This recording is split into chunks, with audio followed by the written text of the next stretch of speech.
welcome to Beeside Apiary, such as it is. My husband Bob is behind the camera, and if you're lucky you'll see him later on or in our future videos for COBA. I want to start very quickly giving you some of our safety guidelines that we use every time we greet our girls. First of all, we always wear our jacket with the veil up, and I'll put it up and zip it securely before we start working with the bees today. I do wear gloves. We are relatively new, and so these gloves have been used a lot and washed pretty frequently. I still use the caution of moving slowly and watching where I touch things, but I find that I'm a little more confident when I wear gloves as opposed to doing this barehanded. I also keep my lovely jeans secured by pulling my socks up. You can use rubber bands or Velcro to keep your pants and legs inaccessible to the bees, so you might want to try that as well. The other safety features that we use, we watch our body odor. So not only no perfumes or scented shampoos or body washes, but you also don't want to be too sweaty when you're working the bees because they don't really like that either. The other thing, rings or no rings. I never wear rings when I do hive inspections. The times that I've got stung on my hands or fingers, I have had some swelling, so I keep that caution in mind. I go in with bare fingers underneath my gloves. And I think the last safety feature, which is really a precaution that we haven't had to use and hope we don't, is to have an epi auto inject pen nearby whenever we do an inspection. We have been stung plenty of times, but fortunately with no really bad results, but we do keep this on hand, and we make sure that we have a fresh set of pens at home every time. The actual installation, the first thing that I'm going to do is to remove 4 frames on my right side of the box. These are all the wax foundation with wires. They're fragile, but not terribly so. So I'm going to set those on the grass. We're doing this to make a cavity for the package bees to fit in. And then we'll put those frames back in as one of our last steps. Alrighty, so now we're ready to receive the queen. The package has a piece of wood on the top that's stapled down. I'm going to use my hive tool to pry that off. Maybe.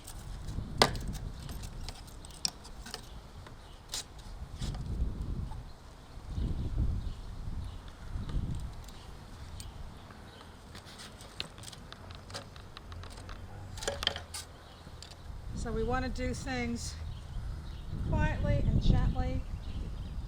Oh, I need that again. I need this. I'm going to keep that handy. All right, so now on the top of the box is a flexible metal ribbon, and the top of the can. The can has corn syrup in it that the bees have been eating since they've been put in the package. And so now what I want to do is gently take the can out, and I'm holding on to the ribbon because the queen is in a little box attached to that. So I've got the queen cage, and there's a few bees flying around already. So I'm just going to move these little sweet girls off with my hive tool and then check to make sure the queen is in there. She is. She has a blue dot for 2020. And what I want to do is now to take the cork off the candy side of the queen cage. So the candy side is the side that has the tab on it. And you can see it's like a fondant, it's a creamy white. And these workers are ready to start hanging out with the queen, so that's a good sign. So I'm moving frame number 4 over a little bit. I'm going to put the queen cage in between boxes 3 and 4. And so there's a couple of dead bees there. Hold this steady and hope I have better luck popping the cork out than I did popping out the can.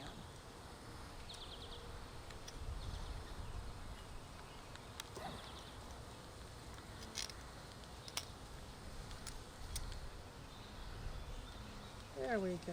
There's the cork. All right, so now I'm going to put the little penknife down and taking out frame number 3, and we want to put the queen cage so it's like this against the frame. So I'm going to come over here to the grass and I'm going to give it a thump. And now I'm going to take the cover off and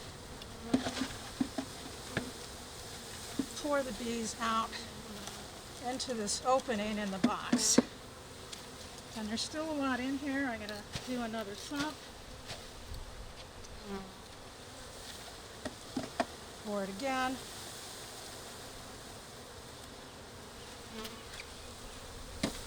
So now I'm going to slowly put these empty frames back in. And if you do it slowly enough, the bees will get out of the way. And even if you cover one of them, you are not likely to hurt them because the frame is pretty lightweight and they'll just wiggle away.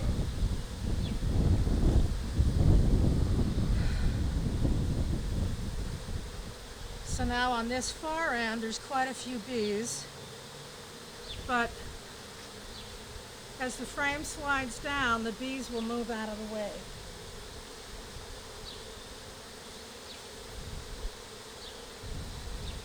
And there's that lovely buzzing sound that is a healthy hive. Alrighty. So now I'm going to very quickly do what's called dressing the hive, which is to move the frames to that ideal bee space so they don't do a burr comb, which is a very inefficient process for them. Take the lid off the feeder for right now, and you can see, and it doesn't matter which side you put this in. So there's a lot of bees here, and I could brush them off. I could do the brave thing and brush them off with my fingers, but another way to do it that I'm more comfortable with is just to slide the box on very slowly, and they will move because they're sweeties. Come on, girls.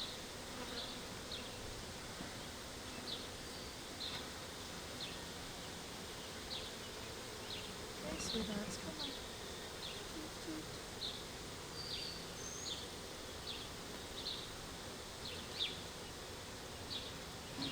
So they're going to find their way down into the frames.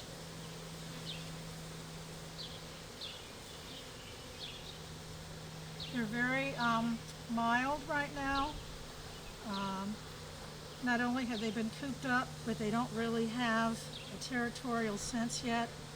They are not yet bonded to the queen, and there's no brood or anything to protect. Okay, so here's my 1-to-1 syrup. Now, if the bees fly directly into it, they may drown, but what a way to die, huh? So I'm going to fill it about half. I have Honeybee Healthy in it. It makes it more appealing to the bees. It has essential oils, and it also keeps it from spoiling.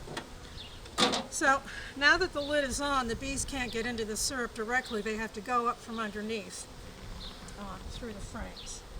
All right, so I'm going to put the telescoping cover, and I'm going to be careful again and move slowly so the bees have time to reposition. And there it is. The last step is to put a weight. We don't have too many bricks, but we have lots of slate tiles. So that goes on, and the bee found it already.